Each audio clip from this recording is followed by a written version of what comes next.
যারা Google camera use করেন তাদের জন্য খুব ভালো খবর, সুখবর। গুগল ক্যামেরার 6.3 ভার্সনটা যেটা আসছে সেটার মধ্যে গুগল নিয়ে আসছে নাইট মোডটা একদম সরাসরি ইন্টারফেসে। আগে ওটা ওই মোডের মধ্যে একটা অপশনের মধ্যে থাকতো, এখন সরাসরি আপনি নাইট মোড ইউজ করতে পারবেন। এবং গুগল ক্যামেরার ব্যাপারটা শুধু বলে নিই ছোট্ট করে, যারা জানতে চান মাঝে মধ্যেই, যে ক্যামেরা টু এপিআই মোড যদি আপনার ফোনে এনেবল করা থাকে তাহলে আপনি অনায়াসে গুগল ক্যামেরা ইনস্টল করতে পারবেন এবং তার প্রসেসিংটা একটু বেটার হয়। তার জন্য সাধারণত দেখা যায় যে পিকচার কোয়ালিটি একটু বেশি ভালো হয়। এবং খুব বিশেষভাবে এখানে উল্লেখ করতে চাই, রেডমি নোট 7 প্রো ফোনটা যারা ইউজ করেন, যাদের ক্যামেরাতে রেকর্ডিংয়ের সময় সমস্যা হয়, যারা দেখেছেন যে ইন্টারফেস ল্যাগ করে এবং ভিডিও রেকর্ডিংয়ের সময় বারবার থেমে থেমে যায়, একটা ফ্রেম ড্রপসের ব্যাপার আছে, বড় রকম প্রবলেম আছে, একটু গরম হলেই এটা দেখা যায়। কিন্তু আপনি যদি জি ক্যাম ইউজ করেন, মানে গুগল ক্যামেরা রেডমি নোট 7 প্রোতে আপনি ইনস্টল করে ইউজ করে দেখবেন, কোনো রকম সমস্যা হবে না। এটার সমাধান এটাই, মানে এই অসুখের ওষুধ এটা, যে আপনি রেডমি নোট 7 প্রোতে গুগল ক্যামেরা ইউজ করুন। গেমিং ফোনের কথা যদি বলেন তাহলে গত বছর থেকে একটা নামই আসে, মানে অটোমেটিক চয়েস, সেটা হচ্ছে আসুসের ROG ফোন। সেই ROG ফোন এতটাই সাকসেসফুল ছিল যে আমরা তার সাকসেসার এই জন্য অপেক্ষা করছিলাম এতদিন, এবং সাকসেসার আসছে ROG 2 23শে জুলাই, এই মাসেই চায়নাতে লঞ্চ করছে সেই ফোনটা। লিক্স খুব একটা কিছু জানা যাচ্ছে না, তবে দামটা যা জানা যাচ্ছে সেটা হবে ওই ইন্ডিয়ান কারেন্সিতে 44,000 টাকার মতো, বাংলাদেশে ওটা 50,000 টাকা ধরে নিতে পারেন। এই থেকে বেস ভেরিয়েন্ট শুরু হবে এবং এতে প্রসেসর কি থাকবে কিছু না জানা গেলেও একটা জিনিস জানা যাচ্ছে, সেটা হচ্ছে ডিসপ্লেতে রিফ্রেশ রেট থাকবে 120 হার্টসের। 120 হার্টস রিফ্রেশ রেট মানে এর আগে একমাত্র আমরা মোটোরোলার রেজার ফোন 2তেই শুধু এই রিফ্রেশ রেট পেয়েছিলাম।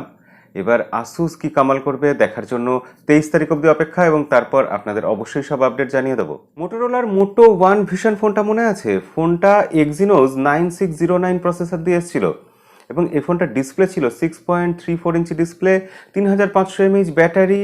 অ্যান্ড্রয়েড 1-এর ওপর এই ফোনটা এসেছিল, এটাই হাইলাইটেড ফিচার ছিল। সেলফি ছিল 25 মেগাপিক্সেল, 5 হোল ডিসপ্লে ছিল, এটা একটা বৈশিষ্ট্য ছিল। আর ব্যাক সাইডে ছিল 48+5 মেগাপিক্সেল ক্যামেরা। খুব একটা সফল হতে পারেনি ফোনটা, এবং চায়নাতে সেই ফোনটা রিব্র্যান্ডেড হয়ে, মানে ওই গুগলের সব জিনিসপত্র কাটছাট করে দিয়ে নতুন করে রিলিজ হচ্ছে, এবং তার নাম হচ্ছে P50। K20 আর K20 প্রো এই ফোন দুটো অফিসিয়ালি ইন্ডিয়াতে কবে লঞ্চ করবে তার ডেটটা অ্যানাউন্স হয়ে গেল। কোনো গুজব টুজব না, অফিসিয়ালি জানা গেল এই মাসের 17 তারিখ, 17ই জুলাই ইন্ডিয়াতে লঞ্চ করছে। এখানেও একটু চিমটি কাটার ব্যাপার আছে ওপোকে। ওই OnePlus 7, 1 আর 7 মিলে 17 হয়, এই 17 তারিখই ফোনটা ওই জন্য লঞ্চ করছে। মানে চিমটি কাটাকাটি চলছেই কন্টিনিউয়াস। এবং একই রকমভাবে মাধব শেঠ, যিনি রিয়েলমি সিইও, তিনি আবার রেডমি 7A যে ফোনটা রিলিজ করেছে সেটা নিয়ে টুইটারে বেশ ইনডাইরেক্টলি ব্যঙ্গ বিদ্রুপ করেছেন অনেক। বলেছেন ওদের ডিসপ্লে সেই মানধাতার আমলের 2 বছরের পুরনো ডিসপ্লে, যে ডিসপ্লে আজকালকার দিনে চলে না, আমরা C2তে দিচ্ছি আধুনিক ডিসপ্লে, এইসব কথাবার্তা আর কি। তো ব্যাপারটা হাসি ঠাট্টার মধ্যে যতক্ষণ থাকবে ততক্ষণ অবধি ঠিক আছে, এবং এটা শালীনতার সীমা অতিক্রম না করলে ওই এককালে কোকাকোলা, পেপসির এইসব বড় বড় রাইভাল কোম্পানিগুলোর যেরকম ঝগড়া হতো ওই পর্যায়ে না গেলেই এটা আমরা এনজয় করবো। এবং নোকিয়ার তরফ থেকেও আজকে কিছু খবর আছে। নোকিয়া পিওর ভিউ ইন্ডিয়াতে লঞ্চ করবে এই মাসে, ওইসব খবর নয়, এটা খবর যে নোকিয়ার একটা নতুন ফোন দেখা গেছে, এবং সেই ফোনটাতে ব্যাক সাইডে মোটোরোলার যেরকম ক্যামেরা সেটআপে একটা গোল মতো ব্যাপার থাকতো, যার মধ্যে ক্যামেরা সেটআপ থাকতো, নোকিয়ার ফোনে ওই ডিজাইন থাকছে। 3টে ক্যামেরা, একটা ফ্ল্যাশ ওই গোলটার মধ্যে থাকছে, ফ্রন্ট সাইডে নচ ডিসপ্লে থাকছে। এবং যেহেতু ফোন হাতে ধরে আছে একজন, এরকম ডাইরেক্ট তোলা ফটোগ্রাফ এটা, সেহেতু আশা করা যাচ্ছে এটা কোনো ফেক ব্যাপার হবে না।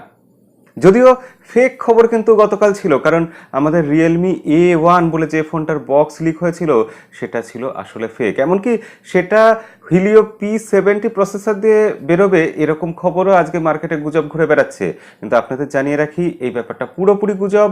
রিয়েলমি A1 বলে কোনো ফোন নিয়ে আসছে না, আপাতত অন্তত নিয়ে আসছে না। কিন্তু রিয়েলমির বর্দা ওপো যে K3 ফোনটা গত মাসে চায়নাতে লঞ্চ করেছিল না, ফোনটা বেশ ইন্টারেস্টিং ছিল, আমাদের পছন্দ হয়েছিল, মনে হয়েছিল ভালো ফোন হবে। কারণ ইন ডিসপ্লে ফিঙ্গারপ্রিন্ট সেন্সার দিয়ে, সুপার অ্যামোলেড ডিসপ্লে দিয়ে, এবং তাতে প্রসেসর ছিল 710, কোয়ালকম স্ন্যাপড্রাগন 710 প্রসেসর।